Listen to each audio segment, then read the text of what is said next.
Good morning, Rangers. Mr. Meadham here again. I'm working on those tenons that didn't work the other day, and so we're gonna kind of go through this one more time. This is the tenon. The part that's going to go to in the leg is called the mortise, and so we need to put tenons on the end of all the aprons on the sides. So the two upper ones on both sides here and the bottom one down here. The long ones in the lower have a little bit different setup for that. And so we're going to cut that with the CNC here in a second. So the first thing I got to do is set up. I got to do the touch top on here so that it knows how tall our bit is on this jig on the side. So I'll put the touch pad over here and then I'll click touch top.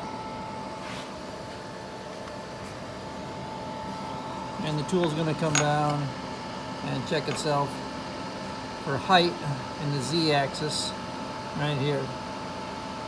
I've got a program set up right in there on the control program that will bring it right to this point, so I can always check the same spot to get that height set properly for the tenon cuts on the tenon jig.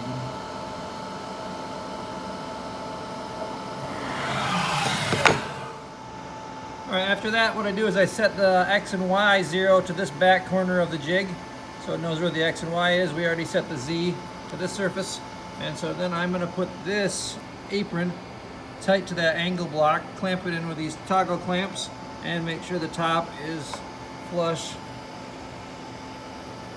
with that. Now I want to move that, and now I'm ready to cut my hit play on the machine, and the bit's going to come down. It's going to do a pass around the perimeter, and then when that's done, it's going to do a final pass and make the tenon.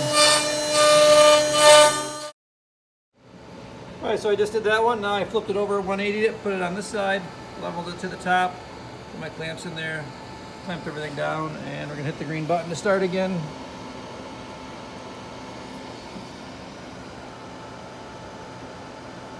Maybe.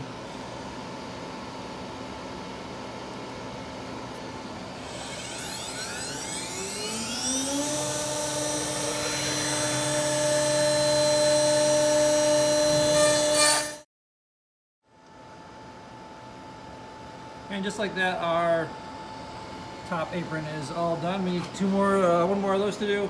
By the time we're finished here, we will have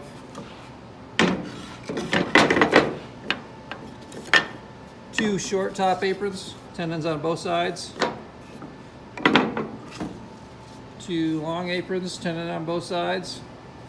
Those are both 2.5 inches wide. Then we got the lower ones that go down here in the bottom. And I only cut one tenon on those for now. That way when I put the legs together, after I cut the mortises for the legs, it gives me a little bit of leeway with how long this piece is. So once I get these parts together, I can put this one where I want it, measure where I want this last cut, and then make that final cut after the fact. And so those last lower short aprons, the 2-inch ones, I only do one side. And I also do a 2-inch file rather than a 2.5 file because this is narrower than these are. And that's the basic setup for our CNC tenons.